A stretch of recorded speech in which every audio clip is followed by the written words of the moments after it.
Hello, everyone. I want to start with a first thank you for coming to this event hosted by the School of Global Environmental Sustainability at Colorado State University. And next, I would like to do a land acknowledgement. We're meeting today on the ancestral and traditional lands, the Ute, Cheyenne, and Arapaho people, and we would like to honor their contribution to this region. My name is Cody Sanford. I graduated from Colorado State University in 2021 with a degree in ecosystem science and sustainability. I'm one of the creators of the Livable Future podcast, and I'm a part of the Youth Environmental Alliance in Higher Education, which is a mentorship program that trains students in the interdisciplinary skills needed to enter the global stage. And with that, we were all in attendance at the COP26 Climate Summit in Glasgow, Scotland. And thanks to the School of Global Environmental Sustainability and the Youth Network. And I want somebody to count the times we say today, because it's going to be a lot. On that note, I would like to introduce the other panelists that I have here. I have Matt Twyman, Kaydee Barker, and Jacob Genuise. And Jacob, would you like to introduce yourself and maybe talk about your affiliation with the Network? Yeah, sure thing. Thanks, Cody. Hi, everyone. I'm Jacob Genuise. And first off, I just want to say I'm really happy to be on stage with these people. I've gotten to work with them, travel with them, and experienced a lot of really cool things with them. So, dream team, honestly. It's such a great time working with them every time we get to speak or just work on something together.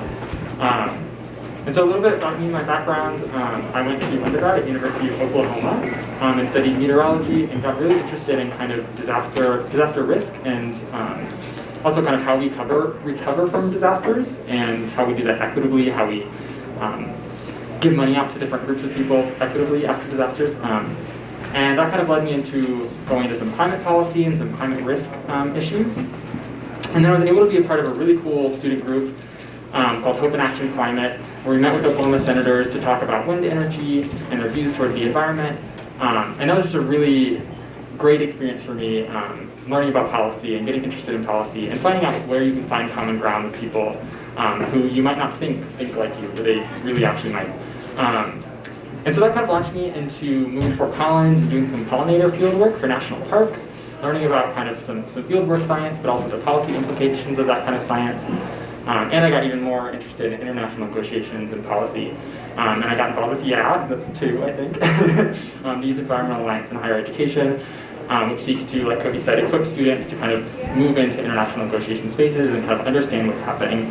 So we all got to go to COP, and that's kind of how I found myself there. And it was just a really great experience. We'll talk a lot about it. That's kind of my story. And career-wise, I'm looking to kind of explore local policy, especially as it relates to climate change, and figure out how can we kind of incorporate local needs and governance into international policy and also national policy. So those are kind of where my interests lie and my career goals lie.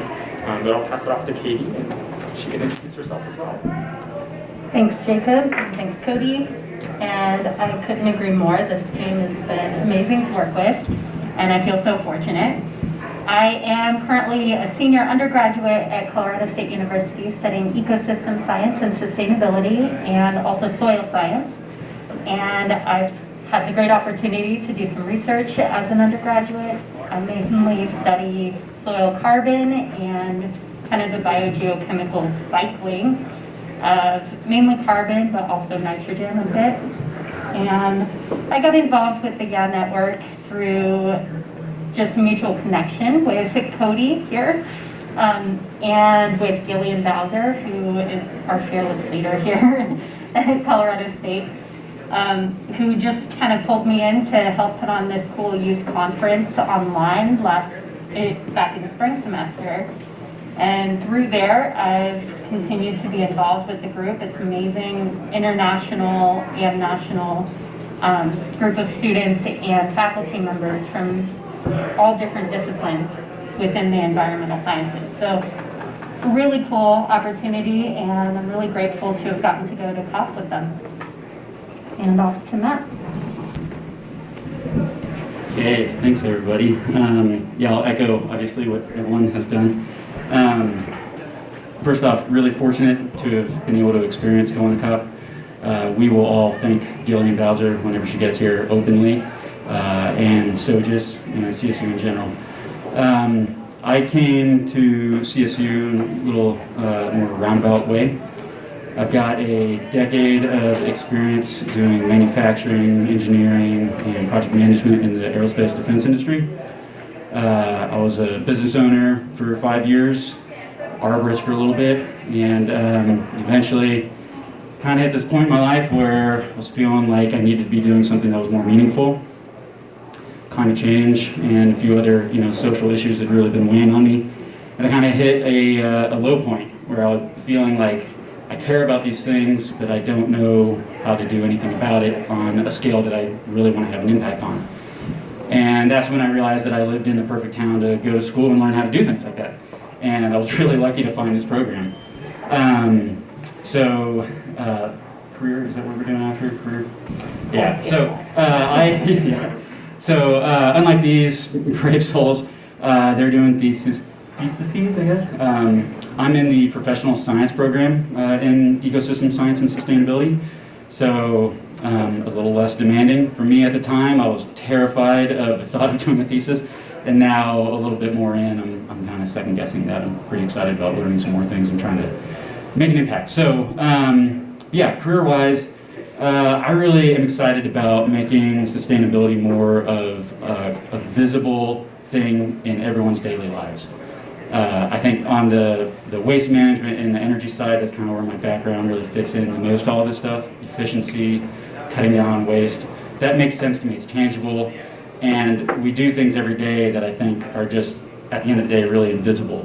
So that's where I'm pretty excited. I just got awarded the carbon management cert through the program, so I'm pretty excited about that.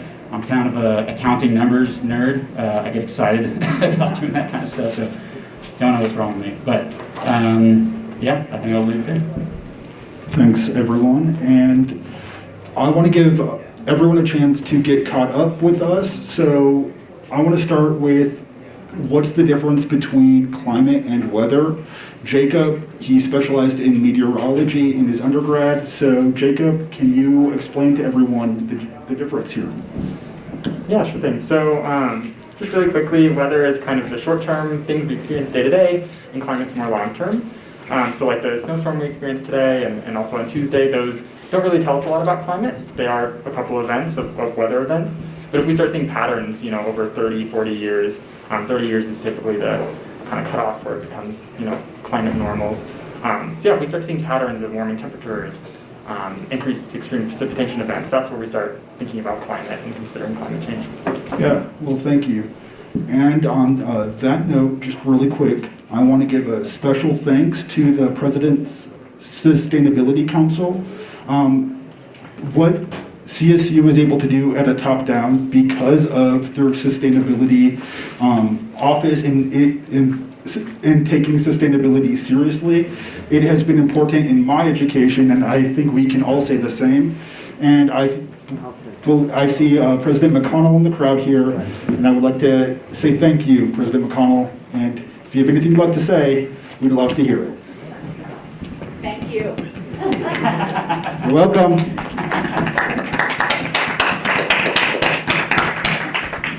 Okay, and then from there, we all know what climate change is.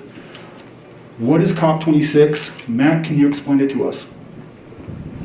Okay, so I'm just going to start out by saying I am not an expert, and I see way too many faces in here that have way too many years ahead of me on all of this, so much respect to everyone. I'm just going to do what I can. So COP stands for the Conference of the Parties.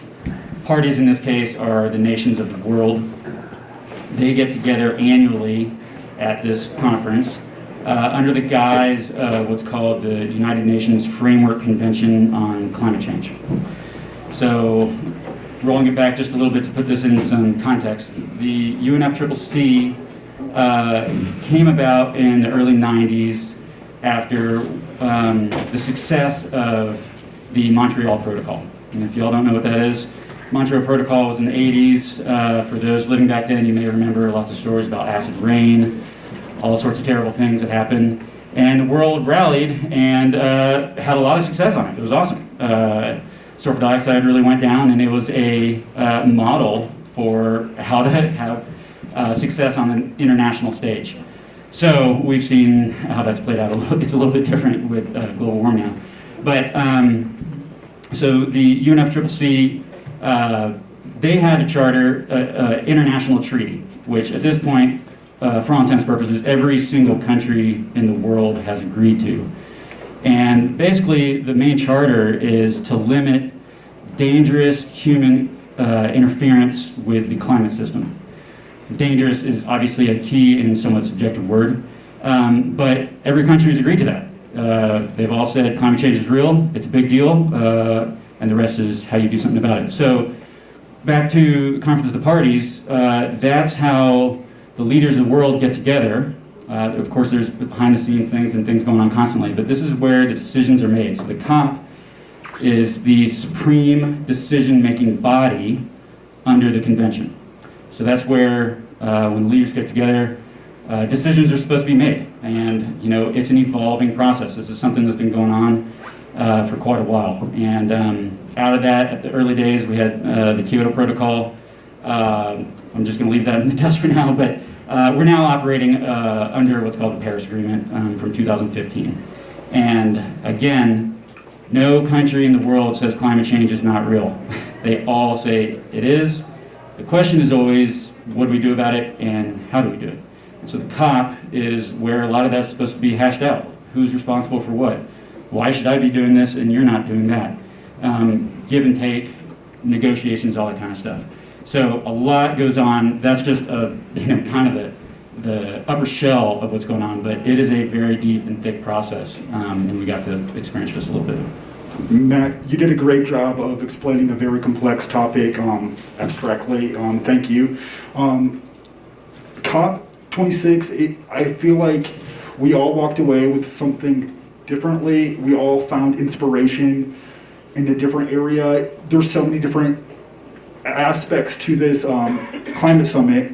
I'd like to go around and ask each one of you what you found most inspirational from the COP26 climate summit. Kaydee, would you go first? Sure, thanks. First of all, it was incredibly powerful just to be in a space with thousands of other people who are working on this one goal, one shared purpose of addressing climate change. And kind of the culture that fosters is such that you don't know who you're going to run into when you're waiting in line for coffee, and you could be talking to a country leader, or you could be talking to a business or government, non-governmental association leader. And it was really amazing to see how we were actually on this equal footing of we're all trying to do something about this. So that was really neat. I personally really enjoyed going to these events that had scientists interacting with politicians because it was very insightful on both levels. Explaining the scientists, even for a science major, some of the science can be a little hard to swallow on the reports, so I got a deeper understanding of the reports, but I also got a deeper understanding of the really, really complex issues that countries are facing in trying to reach an agreement on this, and how they have to really think about their human rights within their borders and just transitions for their economies, as well as how the climate is impacting them right now. So that was really powerful. Other than that, I spent a lot of time walking around this area called the pavilions, which is kind of like IKEA on steroids. It is, every country has, well, not every country, but a lot of countries as well as other interest groups have these big setups that you walk in and there may be some representation of their country, and especially events that they want to communicate about what they're doing and what they want to do things they want to address, stuff like that. And what was neat about that was that you could interact with people on a much more personal basis there. You could ask questions and really come away with some, I think, a little bit of optimism in that space. So that was really neat. Jacob? Yeah, so Kaydee, I love that description, the IKEA for the pavilions, because it's so true. There were so many people who were just very approachable, which I wasn't expecting, from a conference. I was expecting it to be kind of stuffy, for lack of a better word, or just like people who just weren't approachable. And it was really the opposite. There were some really awesome people who were very willing to talk to students and young people, which was really cool.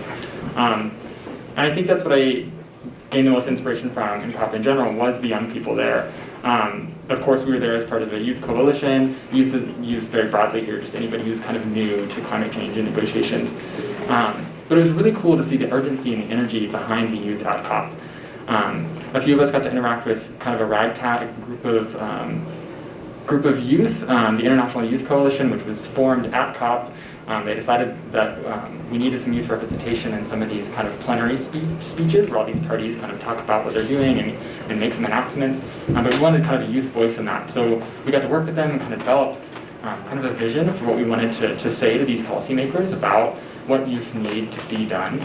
And then the youngest delegate of Panama got to read that in one of the closing plenaries. And that was an amazing experience to watch kind of an unorganized group become organized and it be all youth-led. And there was no kind of filtering of what we wanted to say. It was just what do you want to say to the people making these decisions, which was really cool. And I think another kind of big thing I drew from COP was how local these solutions need to be. The groups that I saw making the most progress and doing the coolest things, in my opinion, were these really, really community-level organizations that had really specific, concrete goals, but also things they'd already done. We were sitting in an AOSIS booth, which is the Alliance of Small Island States, I think that's correct. And they just had some amazing loan programs for small businesses that were being affected by climate change. Just really, really cool small-scale things. And that's kind of sparked more of my interest in local policy and kind of local means of combating climate change. And yeah, that was evident in the pavilions. It was evident in some of the like scientific side events and stuff, of just local community leaders saying, here are our needs. Here's a mismatch. We need data. We need just like power and people to help. Just so many really, really great things happening in local communities, which I think is great to be discussing, because we can kind of bring that home to Fort Collins and back to CSU and be kind of think about like, what does COP tell us that we can be doing and should be doing in our community? And so that's been super cool to learn about. And I think, Matt, if you have anything to add. Well, I've got things to talk about. Okay, so things that I took away from COP. Got so much. For me, it was really pretty pivotal, and I have been telling people a life-changing experience for me, honestly. That might seem extreme, but being 2 years deep into this whole process, getting any traction, and then to be able to go to the global stage and to kind of get that perspective of the complexities, the actors, the intricacies, and all the challenges that are facing everyone across the world was just overwhelmingly powerful. It's easy, and this is kind of speaking from my experience before getting into the program, back to just feeling like it seems obvious what we need to do, and I can do what I think is right, but then you gain some perspective on what it's like for other people, and it's not easy. We have so much privilege here in America, and it seems like we can just do anything we really want, and then we get hamstrung seeing things that seem obvious and they don't happen, right? But in other places of the world, they do make things happen. So, like they've all said, being in line, literally, like the coffee line was such an awesome place to meet people every day. And you did really get to just have quick conversations with anyone from anywhere in the world and get their quick perspective on what's important to them in their country, what have they been able to achieve, what are the challenges that they're facing. It's just so different. We have one perspective, and it's not universal at all. So that was super powerful for me. And I really, to me, the science is what's beautiful about all of this. I mean, there's just no question as to the science at this point. And I think people who have been involved with it for 30 plus years, I'm amazed they're still with it, because they're just beating their heads against the wall being like, this has not changed. It's just gotten better. We're saying the same thing, the same tune is being sung. We're just able to say it more clearly, reach more people. It's refined, right? So a particularly powerful thing was sitting in what's called the IPCC, so the Intergovernmental Panel on Climate Change. That's the scientific board, the international scientific board that advises the Conference of the Parties and the UNFCCC. It is science, pure, beautiful science, and it's terrifying when you watch it. It's one thing to read it, but being in a plenary with thousands of people, some of them, national leaders, some of them, it's the whole spectrum. And to just be confronted with these forecasts is pretty terrifying. But it's also like we have the power. We know what is happening, why it's happening, and we know what can be done, and we know also in many ways what we can't do and what's maybe too late to happen. So that's a pretty sobering thing. But it was just so devoid of politics and the complexities that we face in the real world with things. That for me was just an outstanding experience. But then you walk out the doors and you're confronted with reality again, and okay, well, how do we translate that into actually doing something? That is so hard. And that was my greatest takeaway. And what I'm most thankful about being able to have an experience for was to just get more of a glimpse of outside of this bubble that we live in. Just the challenges to actually making it a reality. It's one thing to say it, but doing it is very tough. And to do it in a just manner is even harder, but essential.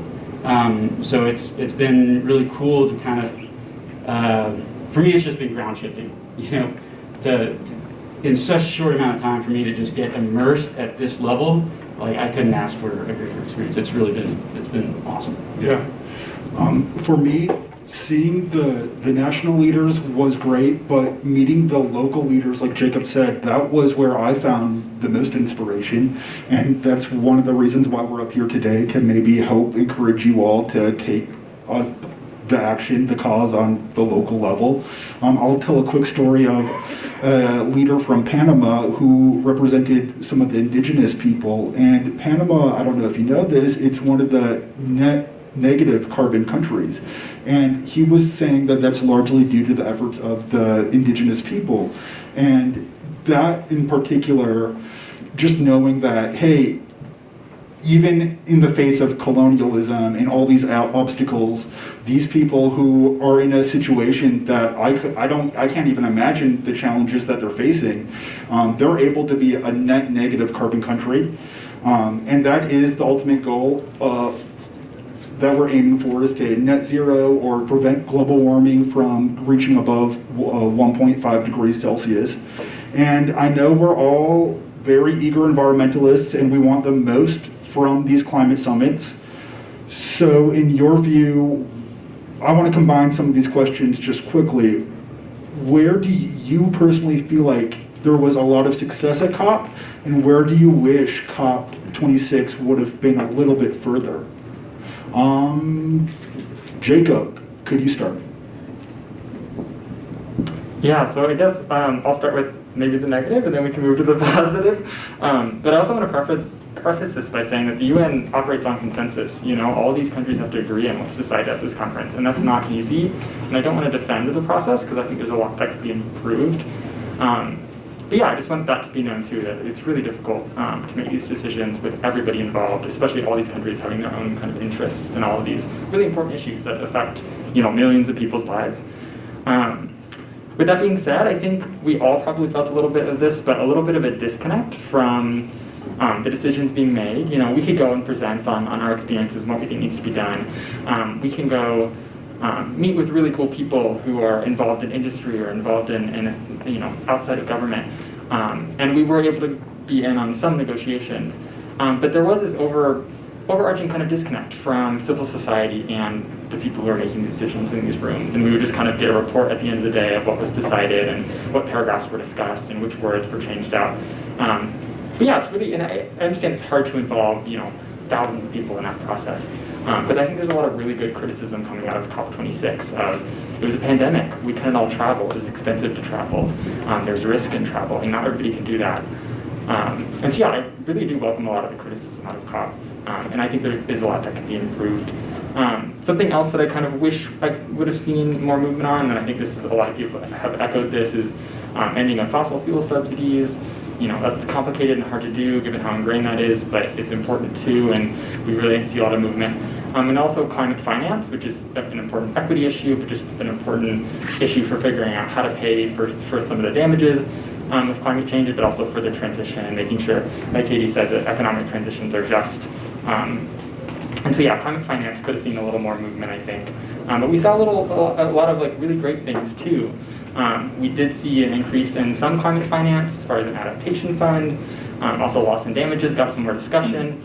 There's I think it's called the Glasgow Dialogues, which is, they're going to set up kind of a working group to work on that from 2022 to 2024 to figure out how to address loss and damages, which are essentially damages from acute events, extreme climate events, that countries, especially developing countries, need help kind of financing and paying for and helping their people out. So there was some movement on that, and I'm glad we're getting more discussion about that and kind of incorporating some new voices. Yeah, I think there could be a lot more movement on all of these things, and I think that's just a general COP outcome every year is there could be more, we need to push this more.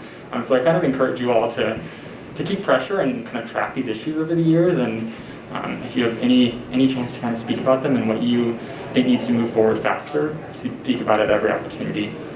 We need to keep people accountable. So. Yeah, I definitely agree with a lot of what Jacob just said, and I would say, yeah, I'll go disappointments first also. Yeah, it was disappointing that it felt like there was a lot of urgency at the start of COP, and it felt that the energy was charged, and it felt like something big is going to happen, and we are all going to agree, and it's going to move forward. And there was an agreement, and that in itself gives me hope, because it's nothing short of miraculous to have consensus of 120 countries signing on to a single document. That's I can't imagine signing a document with 50 people in here. That is in itself is miraculous. But I would have liked to see more involvement. There was kind of lip service to a lot of ideas that didn't translate into any specific actions or commitments by countries. And a lot of countries specifically were pushing just well, I don't know, we have hydrogen. And it's okay, well, that's not enough. But on a positive note, we did make a lot of progress on a lot of things, and one thing that I found hopeful also was just simply the language of inclusion that got put into this document, where for the first time they specifically said, we want women voices, we want youth voices, and we want indigenous and local voices at the decision-making table. And that was kind of a big thing. Even if it's just the starting point to acknowledge it, we got to start somewhere, right? And also the deforestation pledge was really huge. Over 100 countries pledged to stop and reverse deforestation. And that was backed by $12 billion pledged by 12 leading countries. So that's pretty cool. Okay, we're going negative and positive here? Yeah, I've got a follow-up question. Okay, there's always plenty of negativity to go around with, I think, these sorts of things. At the end of the day, this is a political process, and I think for any political process to come out and people are like, we did it, that is very rare, right? So, a hard thing is to go in with really high hopes. It's, you have to be as hopeful as possible, but at the end of the day, forward progress is really what you have to find, and that happens. It's really easy to say, well, man, again, the world didn't solve the problem and we didn't get complete agreement. I mean, that is always going to be the case, but I don't think that's the right way to look at things. I'm sure we'll talk more about that. So from my perspective, things that maybe didn't go quite as well. I think it's a developing thing where we're going to say the word again, youth, but future generations are having more of a voice. We got hints of that at this one, and that was awesome. But it's also disappointing that we're so late in the game and we still aren't saying, hey, kids, really this is your problem that you're going to be acquiring from us. It's something that I guess it's a little callous and cruel that we're still thinking, this is in our control. We're the people in charge. We're going to be the leaders who solve this. Instead of saying, people who are our kids, our grandkids, our unborn grandkids, all that kind of stuff, they're the ones who are going to be shouldering the burden of all of this. And they are stakeholders. At the end of the day, they're stakeholders. It doesn't matter if they're kids right now. They have a say, and a lot of them really do have things to say, and it's important. I think some other things, there were, the $100 billion pledge, it's cool that it happened now. I think a lot of people were still like, well, is it actually still going to materialize? There's the overarching kind of concern of loss and damage, which has been a can that's been kicked down the road ever since the beginning of this. And for those who don't know, loss and damage is essentially, those countries who shoulder the brunt of climate change were not the ones who caused it.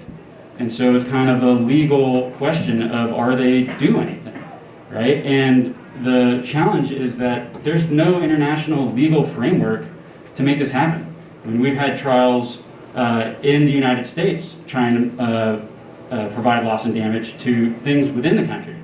And they haven't really gone anywhere so far because there's no law saying how to deal with it. You have polluters from around the world contributing to the problem. How do you attribute that cause for damage? So that is a very, very hard but important thing because countries are going to be submerged. Literal nations are going to vanish from the planet. Hurricanes intensifying in frequency and intensity. That's who pays for that? These people are owed something, and nobody on the global stage has said how they're going to buck up to deal with that. So for me, that's a continuing thing. I don't know how that's going to be resolved. It is very complex. I'm not trying to, dumb it down. This is a very hard problem to solve, even if you have the right intentions. But we've seen, the science behind this stuff for attribution is becoming very real. Now, to be able to say, Shell, you need to fork out 500 million, Exxon, whatever company, I'm just throwing out the obvious ones, but we're all to blame ultimately, right? We all have contributed to the problem, but how do you attribute, okay, I feel like I should give out $50 to pay for this, this is one of those challenges.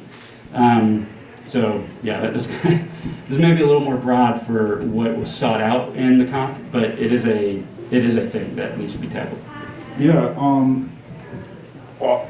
COP26, what I found inspiring, once again, or that I found, like the underlying philosophy that I found was one that sort of matched the 7 generation philosophy, where we start looking at what's best for the generation 7 lines down, not just what's best for right now. And in our current state of politics at a national level, we're definitely at a whack-a-mole with our current problems. And it was really refreshing to be around so many people who were thinking long-term with their strategy, or attempting to think long-term with their strategy. And I have a quick follow-up question, and Kaydee, you sort of were getting into this about the inclusion of the youth and more inclusive voices in the process. But is there anything that you noted in your experience that you just wish that there was just a little bit more of? If there was something more that we could, that the experience would be more inclusive, not just inclusive, but make more progress at an international level? Or do you think the action maybe needs to start happening locally, nationally before then, and then we can start making progress? Or where do you all stand on this? And is there anyone who'd like to go first? Okay. Yeah, I think that you touched on, I think it's a both and, not an either or, for things that need to be addressed locally and nationally and on the COP stage.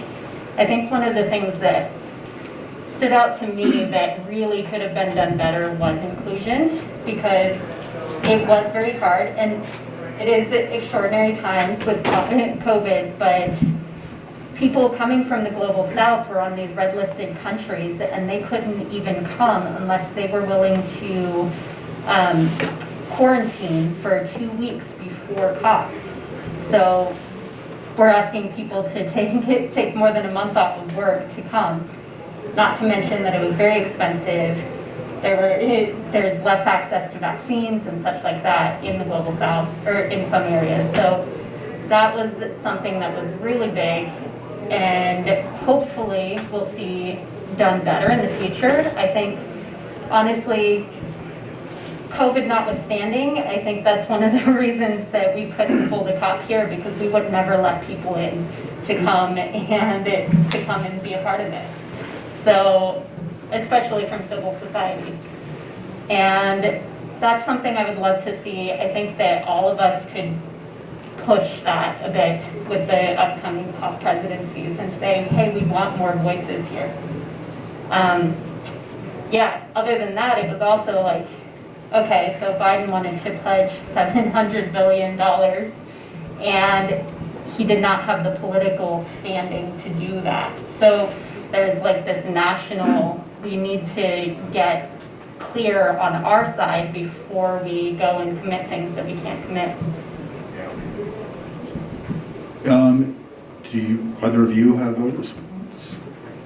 Could you repeat the question? So anything in particular, any one or two items that you could feel that you could point out that would make COP26 better, that would make this whole process a little bit more inclusive or a little bit more action-oriented? And like Kaydee said, I think that was right on point. With, if we're going to show up and not have real standing behind our commitments, what's the point? And so I feel like we really have to start solving our own political dynamic before we enter these and start committing broad agreements. Okay, so Kaydee made just probably the most high-level perfect example of, accessibility. And COVID, we met many people that were veterans of COPs. We met several people that are like, I have literally been to every single one, which were like, whoa, that's unreal. And all of them, 100% were like, this one is nothing like any of the other ones that we've been to because of COVID. And that was an overarching thing for accessibility for people who deserve to be there. And I think we all had conversations before we went being like, are we going and in place of someone who now can't? And we had a lot of questions and guilt about that because we knew, I don't feel like I'm deserving to be there if someone else can be there who actually has the experience and they're, going to be doing something powerful about it. But that's not the reality of how it shook out. And so I think the other thing is that the reality to tackling climate change is not that it's just COP. It's not just world leaders. It is everyone at all levels of society, people, government, business, NGOs, it's everything. So, for one, I'm just going to make a comment to hang your hat on prospects of COP, I think is a faulty proposition. Because the reality, like we see, we're so fortunate to be in Fort Collins, there's a lot of motion. And that's not part of COP, right? There's a lot of things cities do, businesses do, that all add up to forward progress. And it's hard to capture that, obviously, with reason. It's easier to say, okay, we're going to bring 200 nations together, and they're the world leaders, and they're going to say the things that they want to do at their national level. But there's so much more going on, and there has to be. So I think, for me, this is obviously a logistical nightmare. I mean, we saw what it was like to be there. I cannot imagine what the planning people for there, that's unreal. So, but, trying to collect those voices and aggregate all those lower level actions I think is, in the future, maybe that's going to be something that will have be rising to the top of it. Yeah. One thing I want to note is that inclusivity has always been an issue for these processes. Kaydee and I, in the podcast episode that we just released, we talked with an IPCC researcher who addresses this immediately, that in our sciences, if you're in a global north institute like CSU, you have a much easier chance of getting into these processes than if we were in an institute in Peru. So we have to be thankful and address that too. And I think that really did sum up our point there. I want to move to the question that I think we can all relate to, anyone who cares about climate change, is the climate grief that we can feel when we don't know what we can do, or if the problems are so extreme that one person can't really make a difference. I know I've talked with each of you about this. Matt, would you like to start? Okay, so trying to gauge how deep to take this here. This is a tough subject, but from my personal experience, which is all I'm going to be able to speak to here. Okay, so rewinding again to kind of my experience, what brought me here. I was feeling a lot of grief. I was like, certainly I should be able to do something with all this. What can it possibly be? Still figuring it out to some sense, but the position I'm in now compared to a year or 2 years ago is wildly different. So again, kind of that notion of forward progress. But I would just say on a personal note, depression is kind of a recurring theme in my life. Adding on the global challenges of climate change doesn't help things. It makes it pretty hard, and there's reason for that. This is like a terrifying prospect. And we can go about our lives and live comfortably as we have been. Sooner or later, it's going to catch up to more and more people. So I think the climate grief, the feeling of, hell, we know what we have to do and we aren't seeing the progress we want to see. It's deserved. We should be seeing more progress at many levels that isn't happening, and that's very frustrating. But, what really started to change with me, and this whole experience going to COP was a really pivotal thing. And it really shifted my tune, night and day from when I left to when I came back, honestly. I'm going to butcher this quote that happened there. So, these two up here, these three, and several other people that were part of the network that we were there with, I listened and I absorbed all of them. I've got several years on a lot of these people, and I am, just soaking in a lot of the positivity that they have exuded. And what the network is really all about, which is not being discouraged by pessimism, getting past that, because if you're pessimistic, at the end of the day, when I'm feeling depressed, I'm not doing anything. I'm stewing in my own anger, frustration, whatever it is, and that can be a catalyst to do things. In my case, it was like, I am going to get off my butt and do something about it. But, in the general theme, to carry that weight is just weight. And I think what happens to a lot of people, me included, is we aren't going to make it in time. Too little, too late. We aren't going to make it, right? That is a hard thing to swallow when you're one person. But I think what really matters is that progress is being made, and an acknowledgement of how hard it is to do that, and yet it is happening. So listening to some of these people, there was a great quote, I think I'm totally going to get it wrong now, but the idea that when you're feeling down, education is the first thing you can do to build empowerment. When you're educated, you have the ability to make better decisions. It gives you empowerment. Empowerment leads to action. You're actually putting that to work and doing something, even if it's small. When you act and you do something, you're going to fail, but sometimes you will win, and that really leads to optimism. So it's this chain that, it's kind of a train you just have to jump on at some point, and when you're on it, it really starts taking you places. So for me, that's been, this program is, I'll just say it again, really changing the course of my life. So, I particularly like talking about this topic with people because I think it's very real. I think it's very often maybe not the the topic that people are going to touch on. But I think it is also a roadblock to a lot of people to doing something that, you know, even if you're doing little, that's still better than nothing. Yeah, totally. And I just wanted to add also, you know, we kind of wanted to bring this message of like, this message of more nuanced optimism maybe. And the fact that you don't have to be optimistic every single day. You know, in the arc of this work, you should be optimistic in the long run, you know? But it's unrealistic to expect ourselves to just be happy all the time and just ignore the challenges. And it's not helpful. We have to face those challenges. You know, there are groups that are actively working to, you know, halt progress or slow progress on this transition.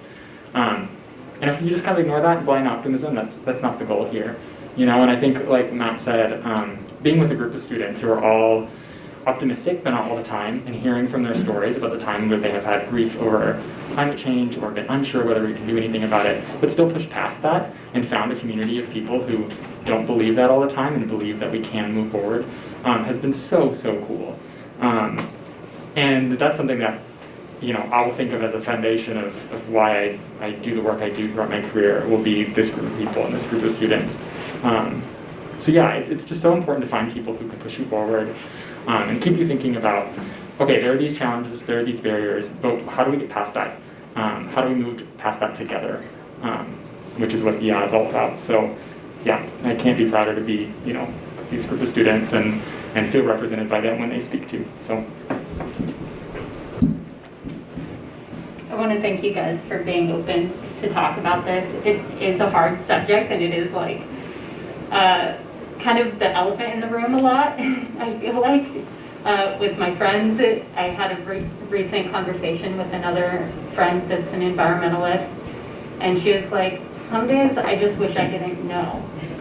I just wish I didn't know, and I could enjoy the Christmas lights, and I could leave the hot water on, and I could eat a hamburger and feel fine. And I feel that, and my poor husband sometimes.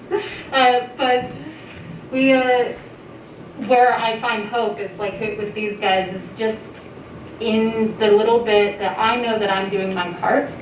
I know that my part is small, but every person collectively, there are over 7 billion people on this earth. Imagine if everyone just did one little thing, you know? We're collectively a lot of genius and a lot of resources. We can figure things out. And that was also a big takeaway that I had from COP, actually, was that things happen more on this local, small-scale level. Communities getting together and saying, hey, we care about our watershed. Let's do something to protect our watershed. And that scales up. It really does. Yeah. Yeah, that bottom-up versus top-down approach, I mean, we need both of them. I was just going to say one thing I forgot was, I read a book called Factfulness, maybe a year ago or so, by Hans Rosling. If y'all know him, he's a creator, along with his family, of a website called Gapminder. Gapminder is, you know, at the time it came out, it was like a pretty revolutionary, awesome way to visualize data. And his big thing was, you know, showing the realities of the world that are completely outside of the way we perceive them. We think third world countries, we think developing countries versus developed. And he's like, it is so gray and in between. The middle class is far larger than we think around the world. It's a beautiful thing, but one thing that really stuck with me was he has a saying that things can be both bad and better. So you don't have to be a straight optimist. You don't have to be like, things are great all the time. You don't have to be a straight pessimist. You can acknowledge that things are, they can be pretty shitty, but compared to a year ago, 2 years ago, 10 years ago, most people around the world say our life is better. That's despite of regimes, that's despite of pandemics, that's despite of all sorts of bad things that are going around. In general, I think the trend, and that's kind of what is special about climate change, is you have to have that trend perspective, a higher level way of looking at things. And so, you know, again, things can be both bad. We might not be where we need to be with all of this, but we're a lot closer than we were a year or 2 years ago. And it's going to always be like that. We're always going to be making progress. For me personally, I found a lot of strength in the collaborations. When Kaydee and I started the podcast, we were searching for anyone to help us out, and the Youth Environmental Alliance in Higher Education, which is a group of scientists at multiple universities across the world, were the only people who really saw the value in such a project. And it's been really hopeful for me to have that, because if you're not doing something about it, if you're about climate change, I feel like it sort of leads to this sort of circular thought process of like, well, what can we do? We can do nothing. Well, what have you tried to do? So I just would like, to send the message that try something, just start doing something, and that can help lead to action and optimism. And that for me has been a really strong path for finding a way in this, finding a path in this field, I guess. From here, I would like to address how each of you are taking action locally and where you think everyone here might be able to start taking action locally. Is there anyone who'd like to go first?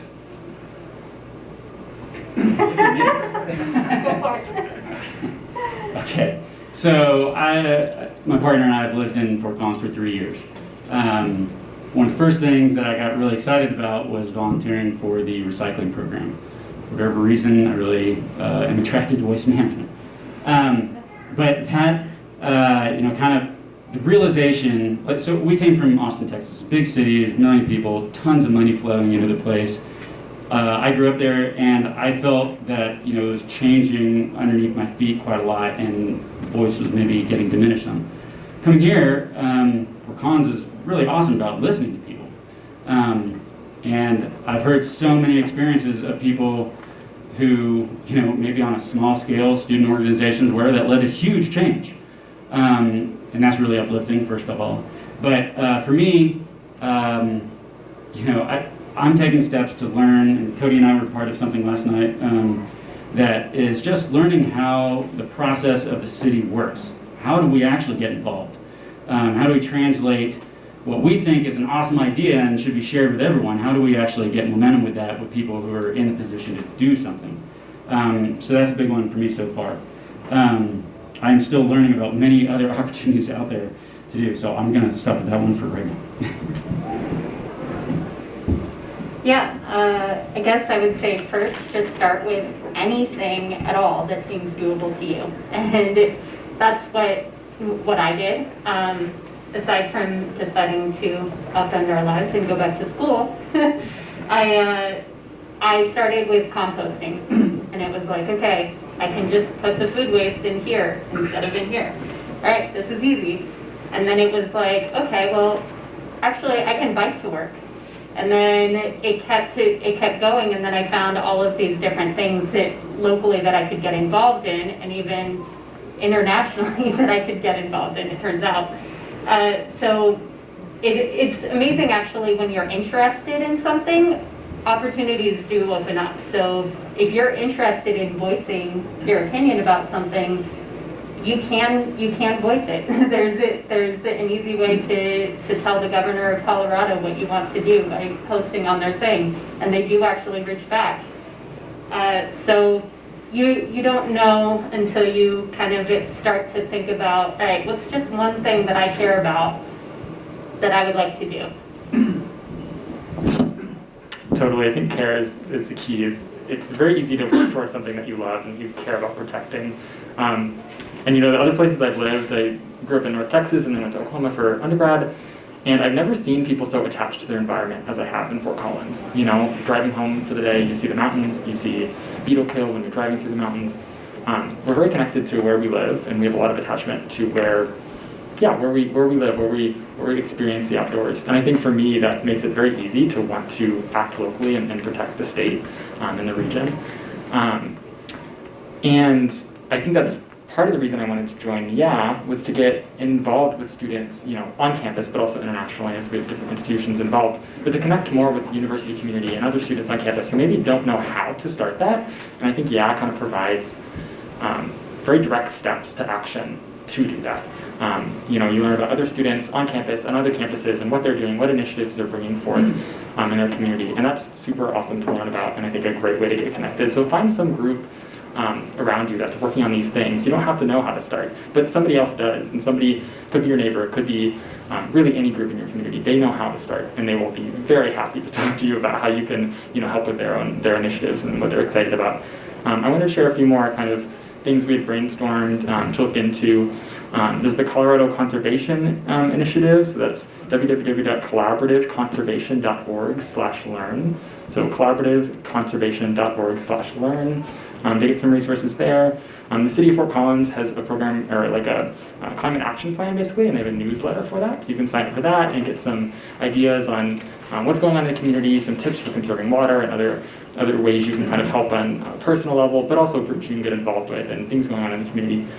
So check that out. There's the Wildlands Restoration Volunteers group, and anybody pipe in if I'm butchering one of these or if you have another idea to add.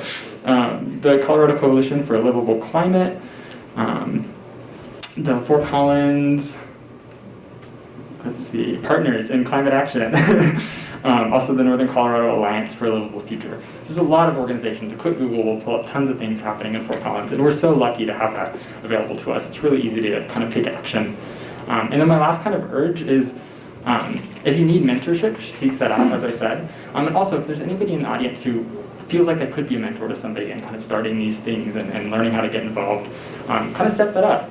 Find out ways you can connect with students or young people in your life and kind of help them on this path to figuring out how they can service their environment, service your community.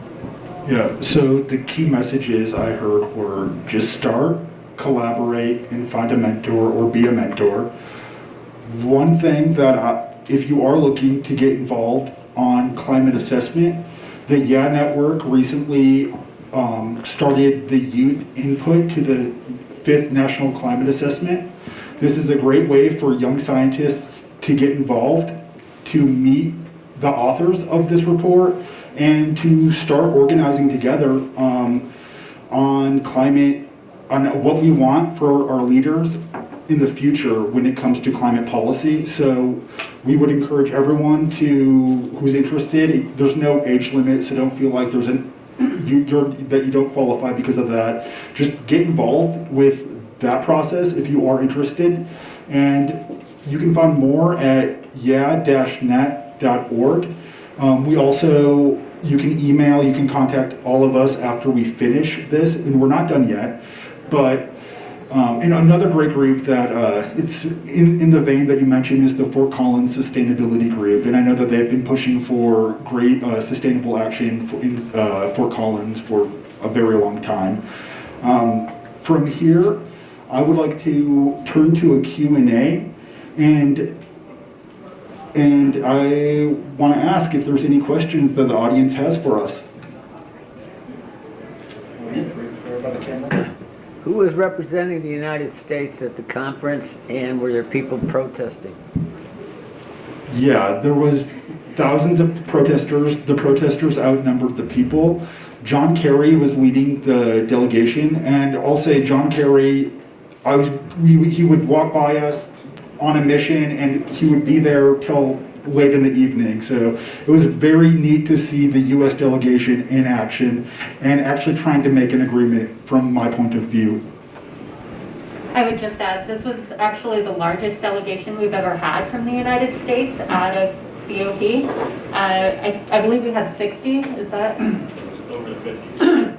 Yeah, we had a lot, and it was the largest delegation we've ever had. And I also actually meant to mention the protests earlier. The protests were really, really impactful to me, especially the ones that, a lot of them had very clear messages that were just really well portrayed in a way that I felt could not be ignored. So that was amazing. Some highlights, I guess. One was just this simple people holding up signs saying, which future will you fund?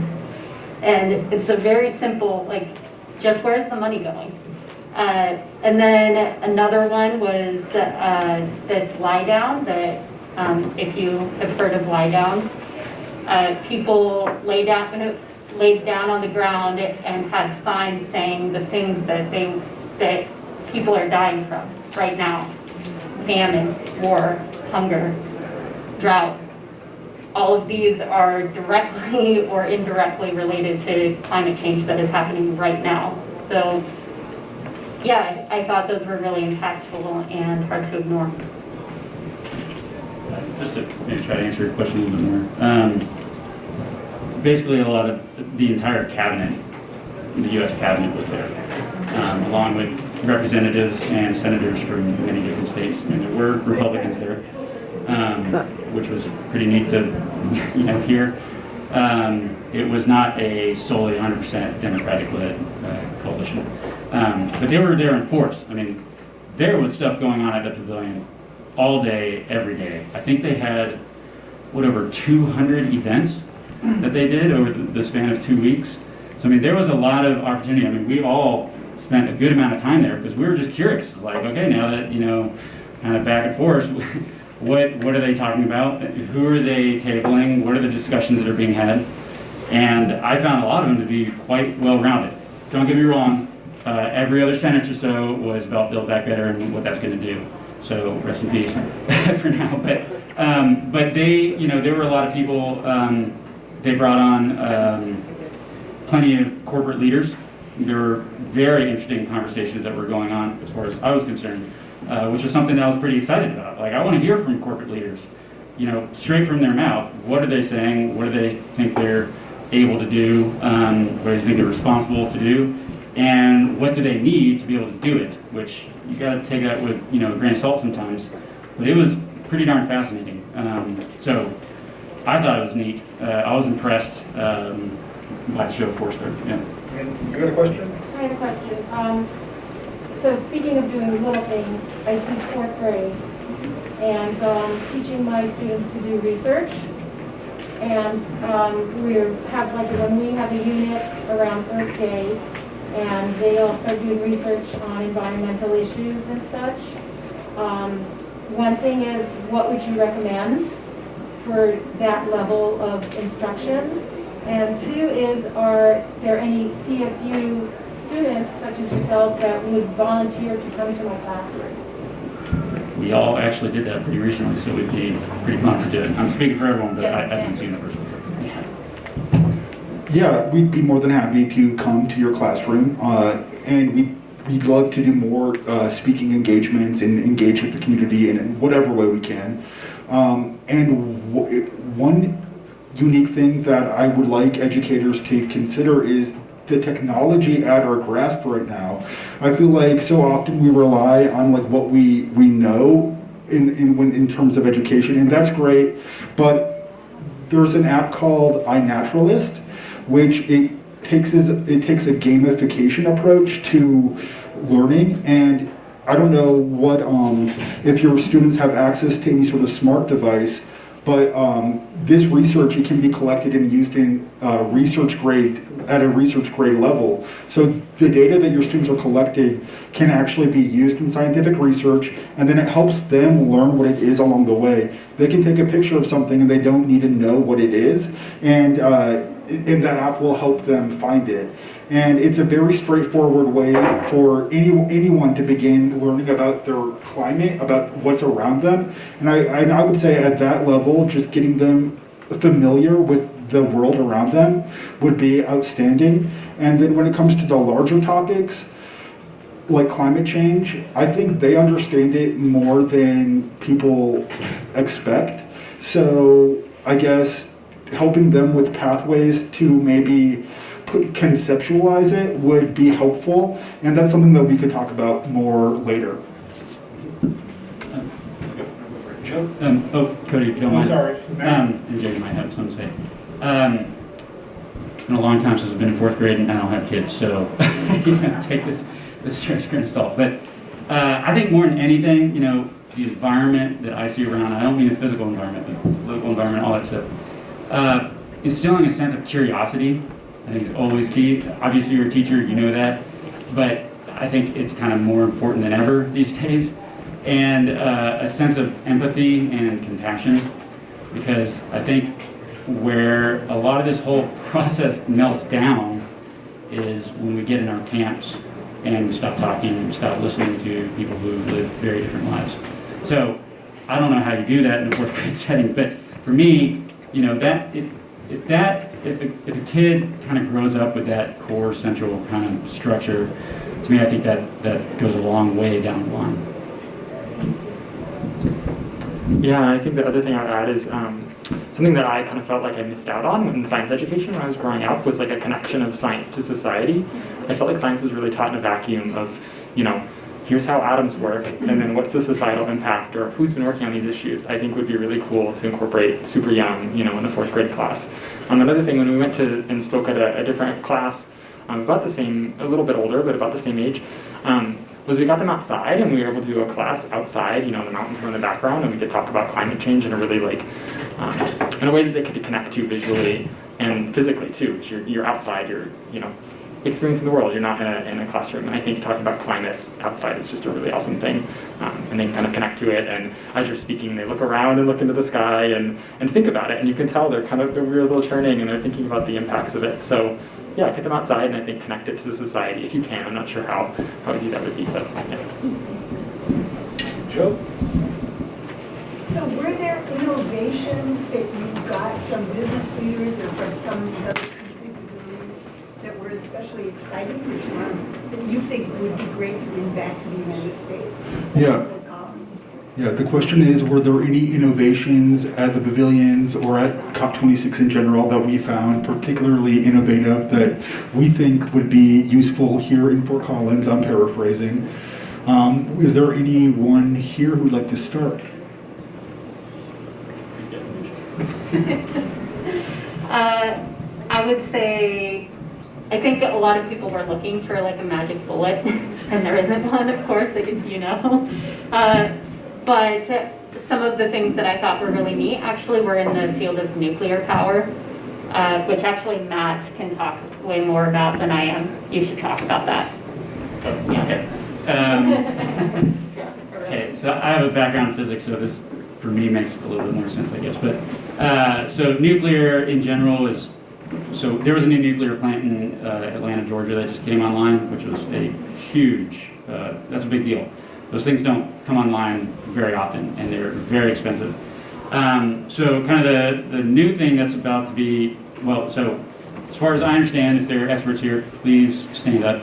But my understanding is that it's what's called small modular reactors.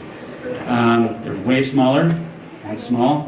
They're modular, so you can make a lot of them, distribute them to different locations, and they're inherently safer and less expensive. That is happening right now, and it's going through final, basically testing approval phase. The idea is that now anyone who talks nuclear fusion, anything like that, it's always like, okay, it's around the corner, and then it's, you know, the next corner, and the next corner, and the next corner. But from my following of this thing, this is real and really coming online pretty fast, and I hold a lot of hope for that. In general, nuclear, it has a bad history, you know, but underlying that is a really good history. It is an amazing source of clean energy, and you know, bad apples, of course, spoil everything. But the nice thing about these SMRs is that they're inherently safer, and I think they can't have runaway processes like we have with Fukushima and Chernobyl and whatnot through Mile Island. So that's a big one. Things that I've seen, I think I've seen a lot of things outside of COP, of course. You know, Australia had a pavilion, which by the way had the best coffee. But they were, and I read into this a little bit more, but I mean, they're really banking on carbon capture storage in a big way. So they're in hydrogen. So they want to really be an exporter of clean energy and also blue hydrogen. We can debate that at length for sure. You know, Australia is quite the grab bag of a country. But, you know, there are words and there are actions, and there's some things you just have to take that, you know, there's a silver lining to everything. So I think my experience that I've seen with things is that carbon capture storage is very hard, quite expensive, and a lot of people were banking on it. It's to be seen if it's really going to be able to scale at the rate we need. I'm not going to make a judgment one way or another, but it has real potential to be a part of the solution. Yeah, the biggest breakthrough I would say from COP26 is one little line in the final agreement that said that every country agreed to end unabated use of fossil fuels. And that is something that we do need to take from COP26 here to Fort Collins. So that, Jill, is what I would say is the key takeaway of technology or language or ideas from COP26 that I would love to start implementing here in Fort Collins in a meaningful way. Cody, if you don't mind, sorry, I'm a good interrupter. My thoughts always come to me after I've said them. So one big thing that I really noticed there was the acceleration of funding into new ideas.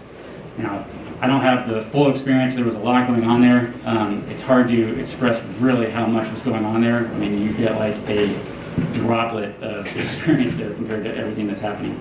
But I got a real sense of motion, that funding is happening, change is real, that the markets are responding, and even that the fossil fuel companies know it.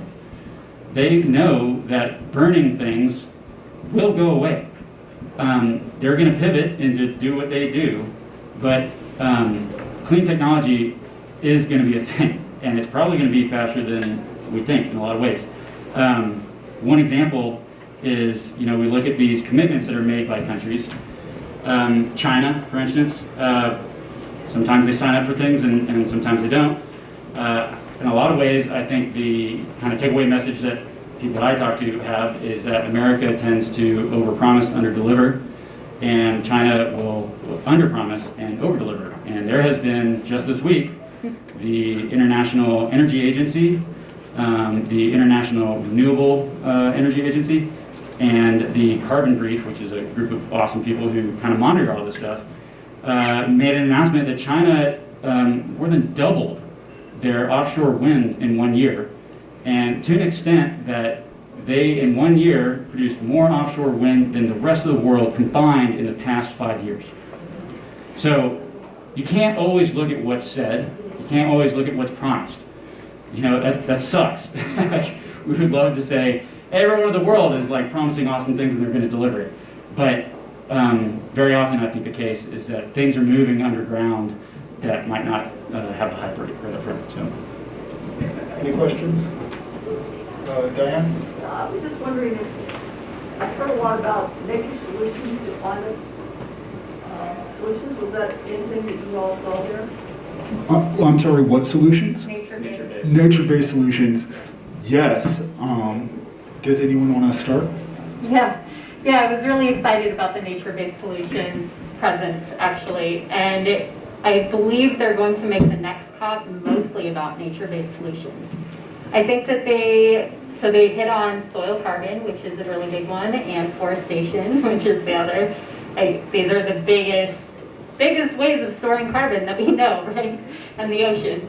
So they are talking about that and thinking about that, and there was a lot of action in the pavilions. I think there's going to be a lot more action at the negotiating table at the next COP. Where we're still missing is some of these other areas of like how biodiversity plays a role, how, for instance, megafauna or grazing animals play a role, and how ocean mammals play a role, things like that. We're talking about these almost as if soil and ocean are like sterile, just like this tank of carbon, when it's really the organisms, of course, that are doing the work. So I hope that we'll see more about exactly, kind of more the ecology of it in the future. Yeah, just really briefly, and I think that was really exciting to see too, because it opened up more dialogue around, a lot of nature-based solutions are things that are being done by indigenous communities around the world right now. There's been a lot of dialogue of like, how do we do that in a way that we're not just like stealing these practices, or, maybe there's a good benefit in the end, but you can also do a lot of harm. And so yeah, I just enjoyed kind of opening that dialogue a little bit more at COP. And I think there's a lot of opportunities for taking local communities and like involving them in the process a lot more. And I think that, that's not being done by leaders at COP necessarily, but there was a lot of energy from civil society to make that happen, more quickly, which is really, really awesome to see. So. And I see our fearless leader, Gillian Bowser, in the crowd. Gillian, I think say we'd hi. like to give her. Gillian is the reason we all got to do this. So yeah, hats off. An amazing opportunity she makes. Yeah, thank you, Gillian. Thank you. Thank you, guys. You had a question, sir? Yeah, sure. I wanted to say, first of all, I wanted to say, commend you guys for being here. It's really nice to see a nice young crowd taking on the baton, so to speak. I think a number of us gray-haired people here, we've been at this for 30, 40 years, and it's really, really, really, encouraging to see that you guys are taking this forward. I started mine way back fighting for the Amazon in my native Brazil, and it's awesome to see that we're continuing. As an economist, I have to say something about this, and the only word about funding or corporate something was Matthew in this last minute here, and you were saying you were seeing some movement. It turns out that the decision-making language, like it or not, as environmentalists, it is a financial economic language. And it doesn't, we can do all we want, but if that money is not working towards the objective that we want, things in this world of this savage capitalism that we live in, it's not going to move. And now, going back to your comments, absolutely. They started moving this money because not only the insurance companies, but the reinsurance companies are taking a huge hit right here, where it hurts. And so, based on all of that, it would be really interesting to hear from you, from your perspective, what you heard there on this, because we are talking in the order of $30+ trillion that are going to be available for this. And there are a whole bunch of things that are happening in that level, at the level of central bank, the Financial Stability Board, which governs all the central banks of the world. And these guys are looking at this sort of stuff. So it'd be really interesting to hear your perspective on that. Yeah, and to rephrase the question for the microphone, climate finance was beginning to be developed at COP26. There are trillions of dollars was talked about being financed here. What are our thoughts on the climate finance aspects of COP26? Go for it, Matt. So I was reading an article the other day that summed a lot of things up, that we know it's cheaper to save things than to ruin them. That is becoming, I think, increasingly apparent to higher and higher levels of funders. I think there's also, I'm not an economist, and honestly, economy is kind of a black box to me. So, yeah, take everything in grain of salt here. But I think that what we saw is that the dialogue is also, it's real dialogue. If you take, so the way I think of it is, let's assume everyone's a good actor. How do you fund this? How do you do it in a reasonable way that minimizes risk and maximizes output? That is hard to do, even when you're well-intentioned, if you have everyone on the same page. There are reasons to not fund some things at the scale we want them to be, because they're very risky. They might fail, and that's opportunity cost, right? So, but I think in general, the sense that I got is that things are just coming out of the woodwork. Is that at all levels, people see an opportunity. One, they might just really care about it, but they also see that it makes financial sense. That trying to have these solutions now, even from a capitalistic lens, is profitable. And that's going to be increasingly so, in my opinion. And I think that's a message that I got from a lot of people there, that not doing something will be a losing proposition. And the later you act on something, the more you're going to hurt. So, you know, that's my take. Yes. Just super quick, yeah. And I think the movement we saw was really cool, especially by industry. I think it was disheartening to see, especially developed countries, kind of blocking a lot of finance issues, especially when that money was flowing to other countries, which is kind of expected, but kind of scary, you know?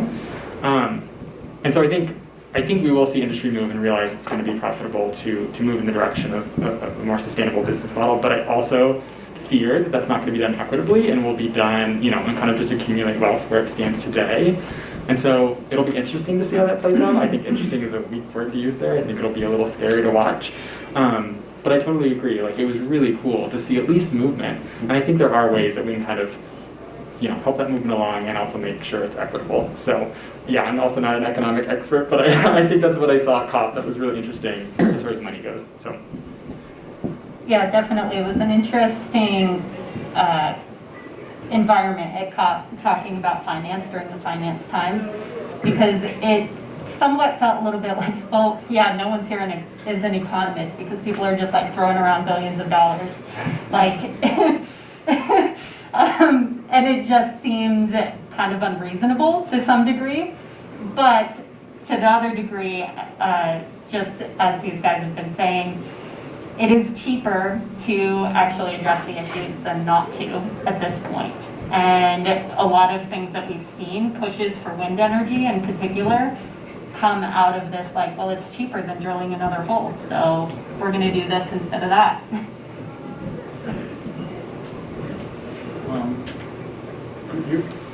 I wanted to ask one question. I know you're talking about banks and other investment companies that are dropping their lending and support.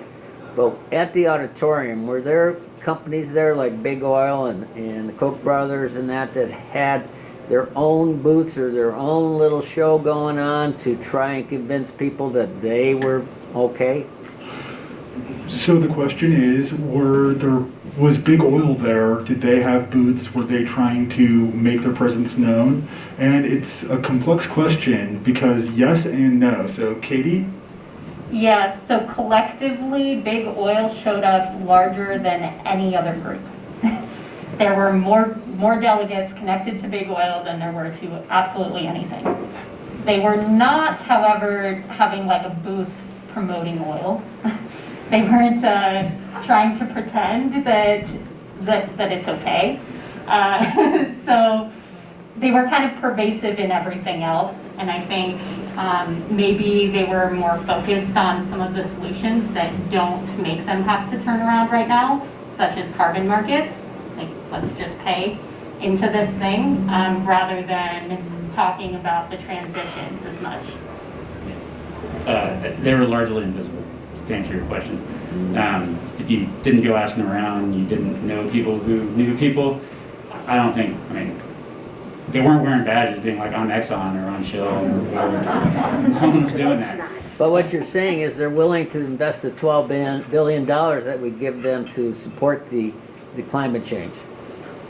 Yeah, that's a tough one. I mean, I can't speak for those companies for sure. You know, I think one of the things that always has to be kept in perspective is that it's always going to be messy, right? And in a capitalistic society, things are always two-faced too, right? You're going to have good and bad.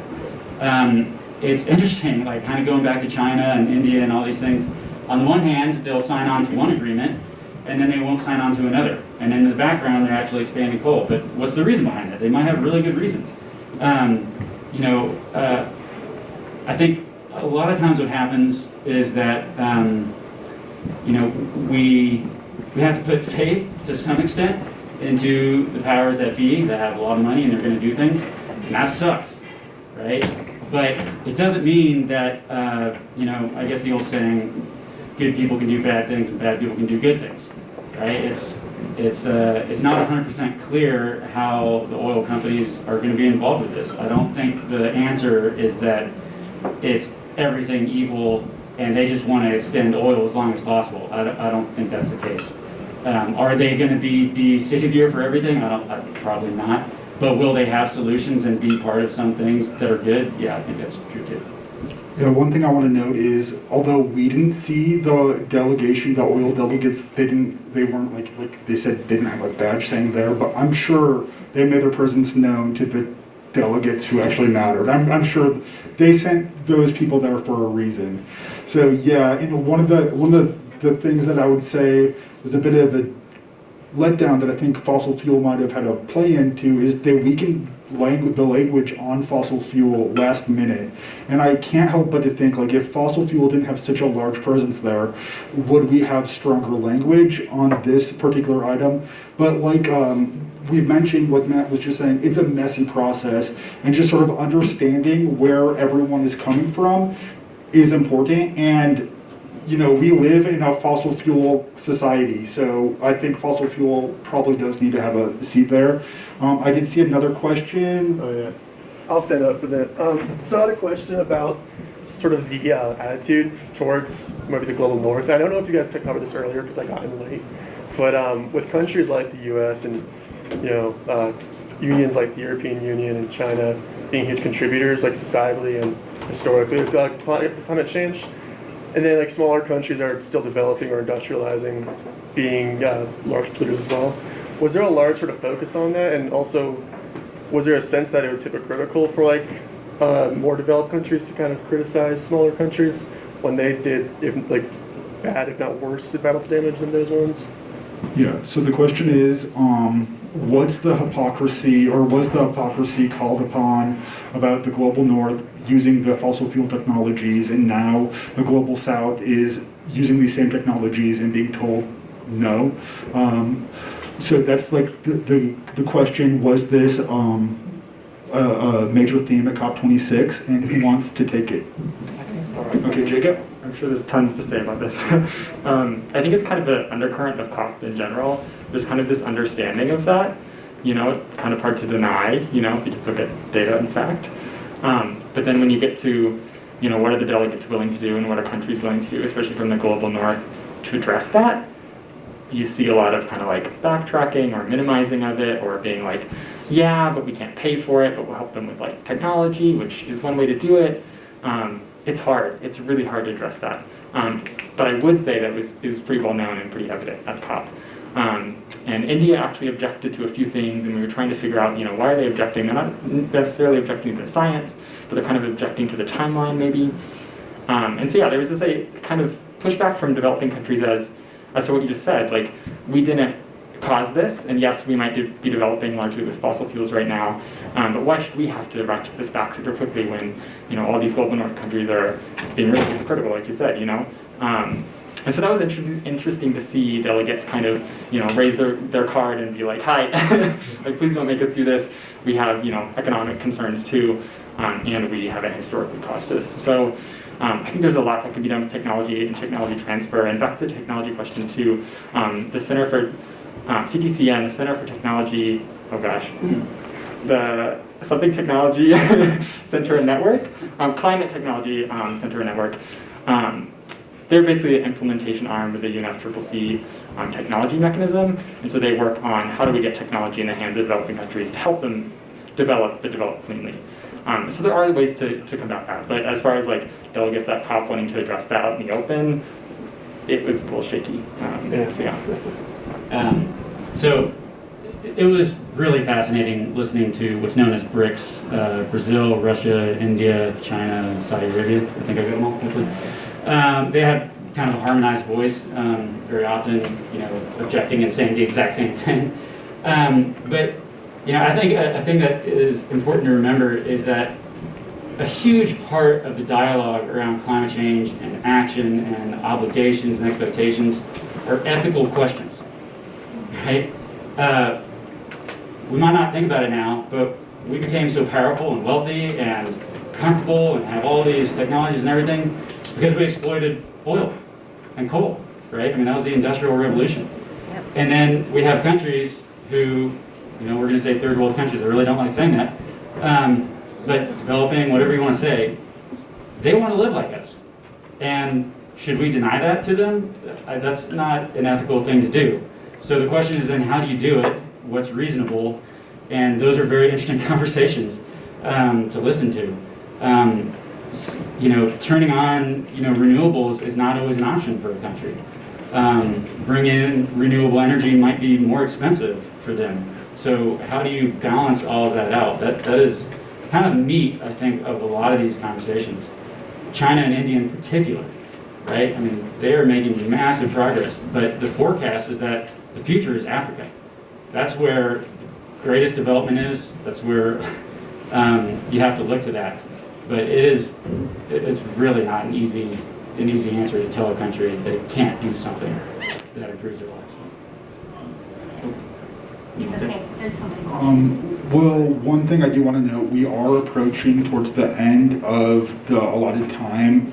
I do want to keep on answering questions, though. I'm loving the audience engagement here. Is there anyone who? Yep. Just a short one. I missed the name of your podcast. Yeah, it's called the Livable Future Podcast. I'd love it if you all give it a listen. Kaydee and I are the creators. And then, yep. I might have missed this since I came in late, but there's been a lot of talk so far about like carbon sequestration being kind of the forefront. But what were some of the other like main strategies that were discussed when creating the agreement for this term, especially with like ocean acidification rising and the Great Barrier Reef deteriorating and mangroves and whatnot, and all the caveats that come with climate change? What were some of the other strategies that was at the forefront of this agreement? Yeah, the question is, what were some of the strategies at the forefront of this agreement? Kaydee, you look like you want to answer. Yeah, I can start here.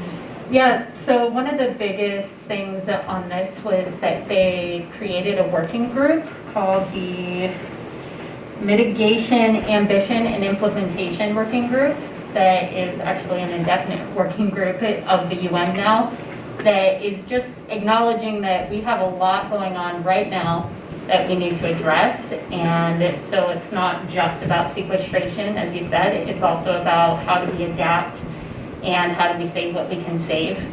And so it wasn't, there wasn't a lot of language directly in this agreement about it as much as creating the working group to move forward. And there was also some funding pitched toward that. Do you have more? This may not answer your question exactly, but one of the things I really want to touch on, hopefully this is related to you, is the things that did come out of COP that we maybe didn't mention. A lot of things came out of COP. For instance, the global methane pledge, right? Whether you want to say it's direct from COP or whatever. There's a lot of things.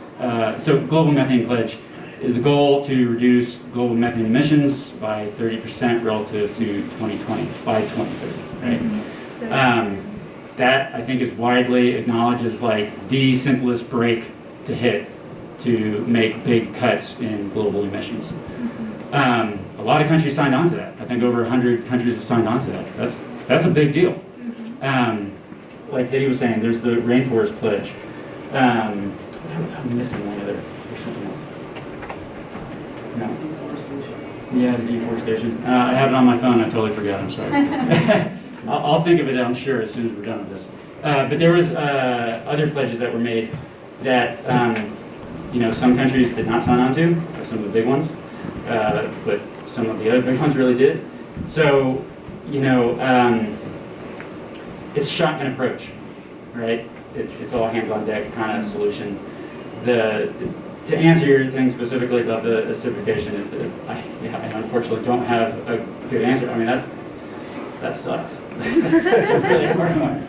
I mean, there's so much momentum in the system, right? That is, even if we stop now, I mean, we really have to not just stop, but dig negative in a deep way to reverse a lot of those processes. And I haven't heard of something that is like an obvious solution to all of that. I haven't yet. I did just want to add one more thing about that. Yeah, unfortunately, things we're doing to the ocean are right now seem irreversible. But what I will say is that the mitigation and ambition group is led by the small island states and the least developed countries, which are these big groups. And I think that's really important that we're handing over leadership to the people who did not mess this up to begin with, and who are experiencing the changes. So that I'm hopeful that we'll have some great new ideas about how to move forward from that. Yeah, and on that note, we are out of time. I thank you all so much for coming. This was a wonderful experience, so thank you.